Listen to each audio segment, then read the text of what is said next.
vamos a charlar sobre los caballeros, la cortesía, el amor cortés. Y para esto nos visita un especialista en el tema, que es Javier González, el doctor Javier González, que es el titular de Literatura Medieval de la Universidad Católica Argentina y que es investigador del CONICET y que es toda una autoridad en la materia. Muchas gracias por la invitación, Cecilia, Jorge.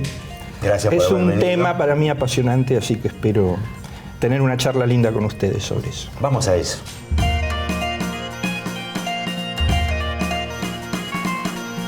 Los caballeros medievales son señores al servicio de otro señor más poderoso, incluso de una señora. Esta dependencia está basada en el honor del noble y es la base para dar y recibir feudos como testimonio del contrato feudo-vasallático.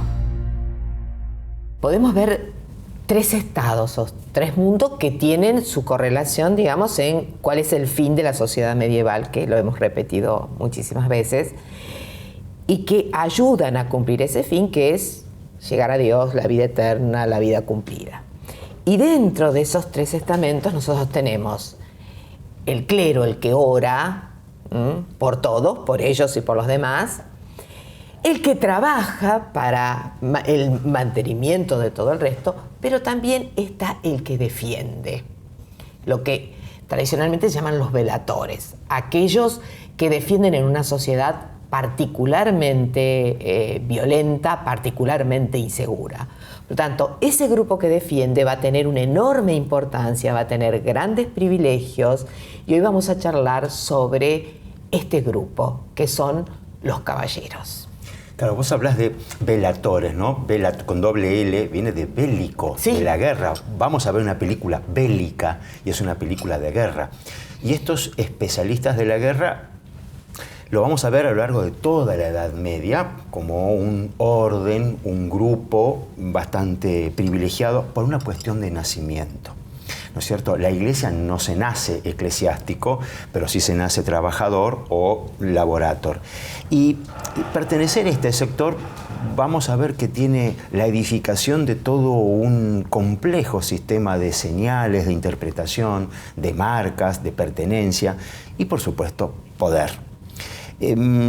Estos guerreros, estos velatores, no son nuevos de la Edad Media. Ya en la antigüedad tenemos grupos de soldados o de guerreros especializados. Y a la caída del Imperio Romano, con el surgimiento de estos reinos neolatinos o reinos bárbaros, una suerte de caballería, entre comillas para aquel momento, que eran estos líderes de estos pueblos que eran ungidos por su tropa, puestos sobre el escudo y mostrados como el rey, el más poderoso. Y requiere de ciertas destrezas ser noble, no es una cuestión de nacimiento. Primero y principal, si es caballería, tiene que tener caballo, armas, entrenamiento y después una serie de valores que lo veremos con Javier, cuáles son los valores que un caballero debe tener.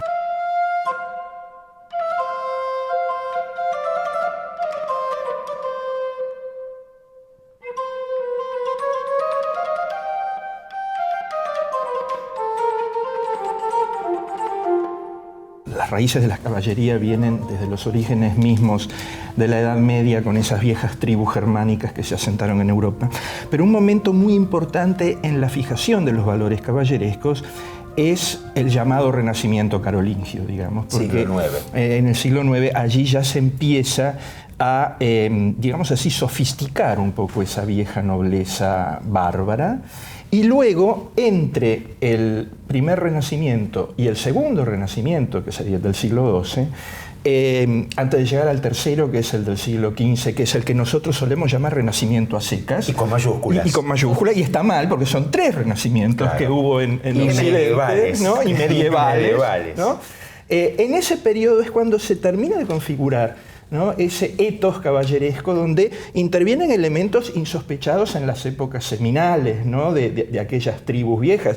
La cortesía, por ejemplo, claro, que tiene que ver incluso o involucra mucho a las relaciones de esta nobleza con el mundo femenino. Y que es algo que está muy en debate actualmente, si tiene o no tiene que ver eso con un primer atisbo de feminismo, cosa que sería muy de discutir.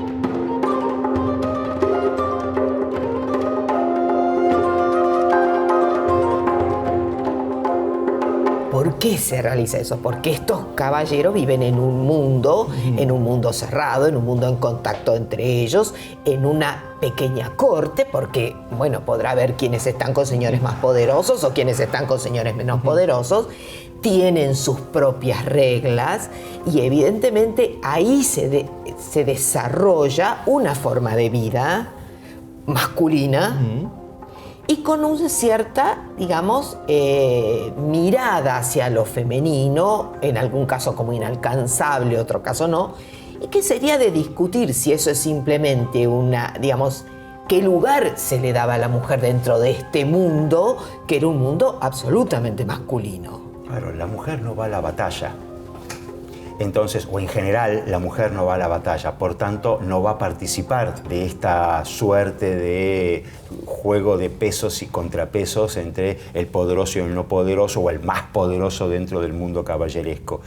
La vamos a poner a la mujer en un puesto posiblemente de privilegio, pero fuera de estas lides. Bueno, quienes estudian las mujeres sostienen que en el siglo XII particularmente marca por un lado, el ensalzamiento de la mujer como figura ideal y de alguna manera la Virgen como imagen de la mujer, mariano. Pero por otro lado, marca el primer momento de sojuzgamiento, o sea, el primer momento donde la mujer es encerrada y controlada, cosa que siglos antes, la vida en realidad era mucho más libre.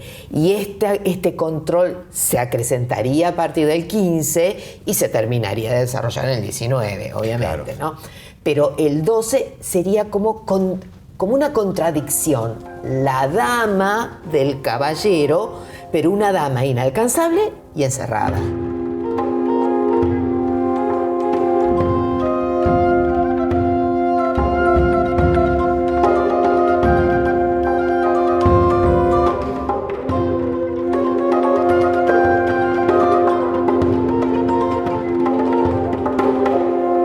Debiéramos parar de vista un dato interesante, que en ese siglo XII, la misma figura que codifica en el cristianismo occidental el culto mariano, es quien da el código más perfecto de la caballería, que es San Bernardo de Clairvaux, o Claraval, ¿no? Es decir, los famosos sermones marianos de San Bernardo fijan las pautas que hasta el día de hoy rigen para los católicos romanos el culto mariano. Y esa misma figura es quien escribe las reglas de la Orden del Temple, ¿no? Exactamente. Y entonces el culto mariano es muy importante en la configuración de esta imagen de lo femenino en el código caballeresco, ¿no? Es porque se traslada la veneración mariana a la dama aristocrática, claro. ¿No? Por eso la expresión Madonna o Midon, ¿no? En el francés de la época, mi señora, rige tanto para dirigirse a María como para dirigirse a la dama aristocrática, que por primera vez es identificada como señora feudal. Es decir, el molde es el molde mariano y el molde del señorío feudal, por primera vez aplicado a una mujer. Igual de inalcanzable las dos. Tan idealizada como la misma Virgen. Claro. Y tan inalcanzable que en el fondo, y acá yo adelanto mi opinión, yo no veo ningún atisbo de protofeminismo ahí, porque esa idealización de la mujer la desrealiza. Tengamos a la mujer, sí, venerémosla, pero en casa. Claro, sí, ¿no? claro. O sea, porque está empezando a tomar porque en cuanto más la veneremos, más la convertimos en un objeto y no en un sujeto.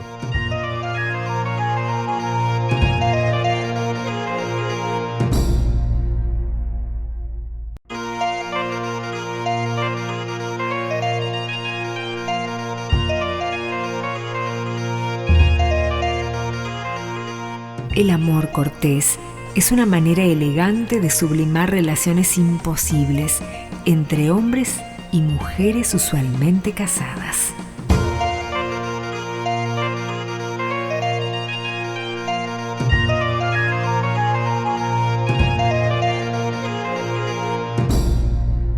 Bueno, el amor cortés es un fenómeno que surge en el sur de Francia, por añadidura una zona, la Provenza, donde surge también una herejía en aquellos años, la herejía cátara, que es una más de las tantas herejías de corte maniqueo que ha vivido la Iglesia, es decir, una separación tajante entre lo material y lo espiritual, identificando lo primero con el mal y lo segundo con el bien absolutos. Y en esa zona, el Código del Amor Cortés pretende dulcificar en un sentido ya máximo, extremo, las costumbres, todavía, si se quiere, un poco rudas de esa nobleza guerrera. Y como esa nobleza guerrera parte a las cruzadas, muy poco pulida, a luchar, muy poco pulida, ¿quiénes quedan en los castillos? ¿Mujeres? Quedan las mujeres y quedan los jovencitos varones que todavía no tienen edad para ir a la cruzada, lo cual puede ser una combinación mortal, porque quedan una serie de adolescentes en plena etapa de eclosión vital con señoras carentes de marido. ¿De qué manera asegurarse que de ahí no puede surgir algún tipo de dolor de cabeza? Este Código del Amor Cortés indica que entre esos jovencitos aristócratas y esas señoras sin marido puede haber amor, pero es un amor que debe postergar indefinidamente la satisfacción del deseo sexual. Entonces la mujer se convierte en un objeto de adoración ideal. Ella puede eventualmente, si quiere, dar espacio para los avances del joven adolescente. Pero lo que contempla mayormente el Código del Amor Cortés es que la señora, en cuanto mayor, más grande, sea la que eduque sentimentalmente al joven varón en el control de sus deseos. Exactamente. ¿No? Ahora, es un fenómeno aristocrático, obviamente, para gente ociosa.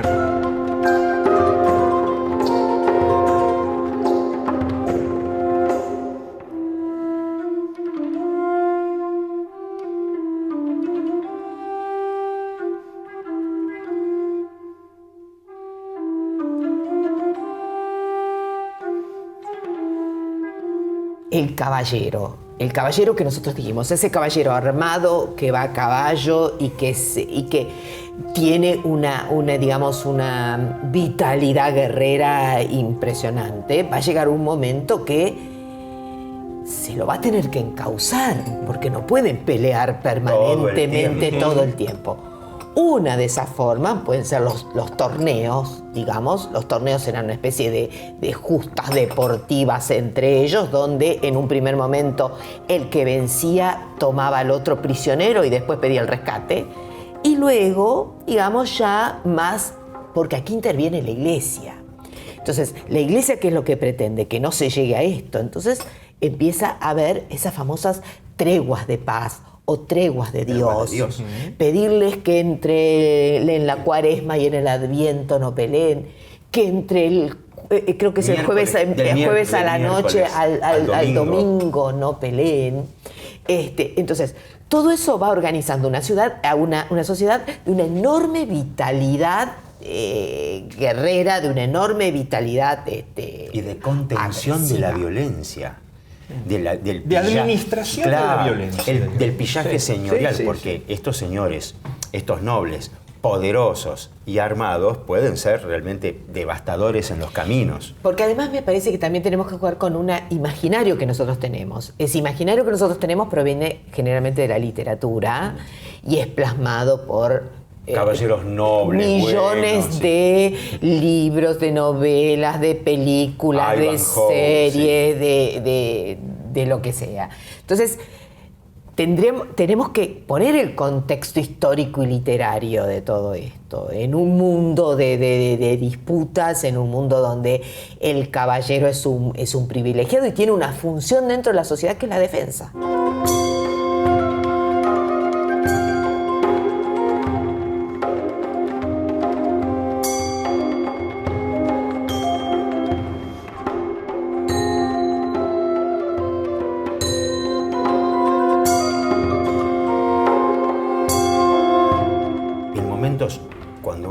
nuevas invasiones, siglo IX, X, o el avance a lo mejor en la frontera respecto del Islam, o el movimiento de pueblos eslavos, indudablemente personal entrenado es imprescindible.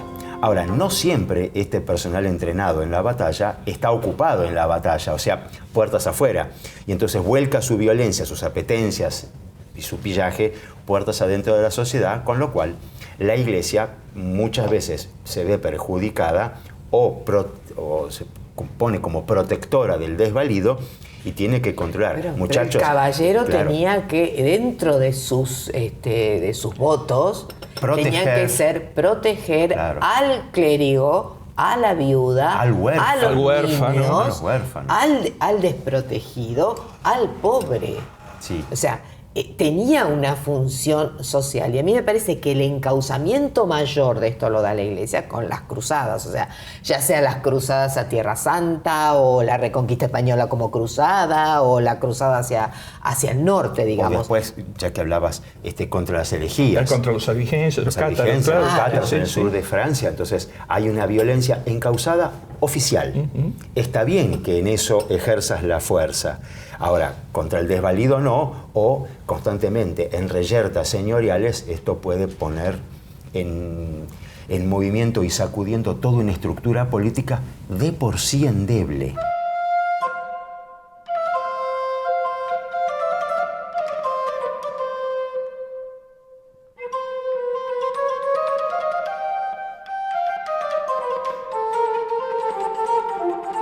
Entonces, recapitulemos. Exactamente. Hay tres órdenes, ¿sí? Un orden eclesiástico, un orden que trabaja y de caballería, o un orden noble. Que defiende. Que defiende. Desde lo político, desde lo militar. Hay una serie de códigos que deben cumplir y que se van estructurando a lo largo del tiempo para darle un perfil neto, porque uno sabe lo que es un clérigo, uno sabe lo que es un campesino, y hay que definir este tipo de actividades. Y después hay que encauzar, o hay que buscar encauzar esta violencia, sublimándola, si se quiere, en algunos casos, ya hablaremos de este problema, y controlándola puertas adentro, y si es posible, sacándola puertas afuera, mandándolos a recuperar. ¿Y cómo llega a nosotros todo ese bagaje cultural? A través de la literatura.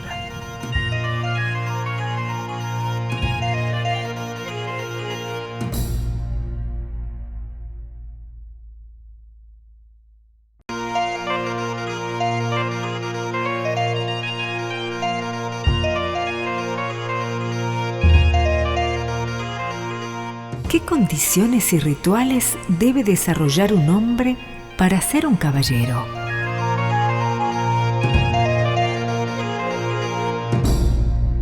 Convertir a un hombre en caballero es todo un proceso, ¿no es cierto? De la misma manera que convertir a un hombre en clérigo llevaba toda una serie de pasos ceremoniales, hacerlo caballero indudablemente tiene que ver con todo un registro de actividades y de pasos dentro de una familia y hacia afuera respecto de una sociedad de pares.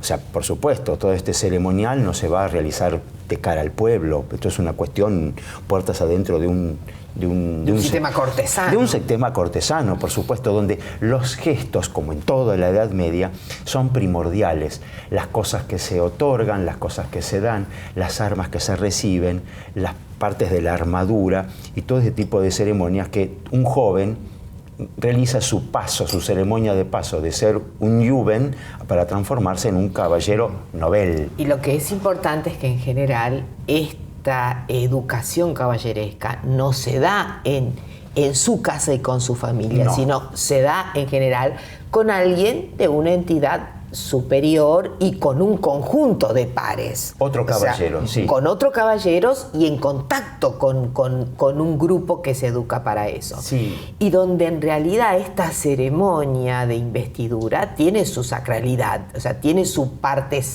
casi sacra. Es un orden que se recibe. Es un orden. Como el orden sagrado, pero en la esfera militar.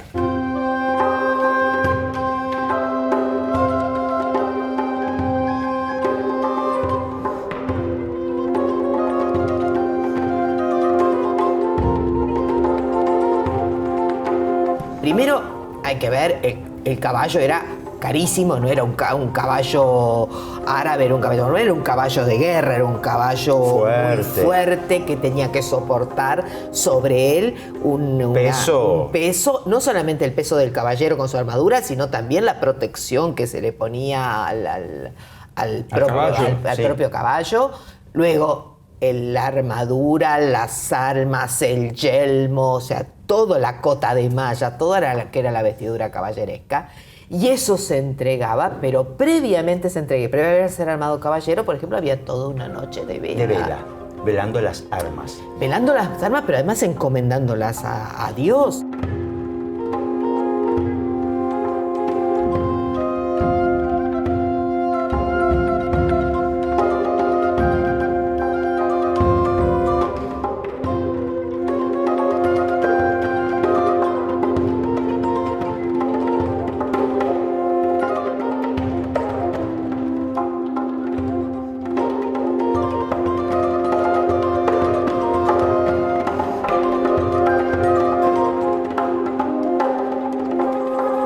Supongamos que nosotros somos caballeros, su hijo va a ser paje o escudero conmigo y el mío va a ser paje o escudero de él. O sea que yo no voy a entrenar a mi hijo. O sea, es que eso viene de una antigua costumbre céltica. Intercambiar los hijos. Intercambiar los hijos, que también en cierto aspecto lo llegaron a adoptar los romanos en la etapa final. Sí, los romanos eran tan receptivos de ciertas cosas que les gustaban de los pueblos conquistados, que eso es una de las cosas que algunas familias romanas también adoptaron. Pero en el mundo celta era costumbre que un jefe, un guerrero, entregara para educar a su propio hijo a otro e hicieran ese tipo de intercambios, que sirve para establecer lazos entre familias y reconocer una doble paternidad. A mí siempre me gusta recordar eso, extrapolándolo a otra época que no tiene nada que ver, en relación con el tipo de vínculo que establecieron con sus respectivos hijos Sarmiento y Mitre, que también se los confiaron en ocasión de la Guerra del Paraguay, ¿no? Sí. Recíprocamente, Dominguito confiado a Mitre y Bartolito confiado a Sarmiento para que lo formara como diplomático mientras era embajador en Estados Unidos. Digo, ¿cómo esas costumbres viejísimas pueden atravesar los siglos? Dos hombres de espíritu medieval. Sí. Mitre que traduce la comedia. Exactamente. Sí. O sea, que estaban anclados.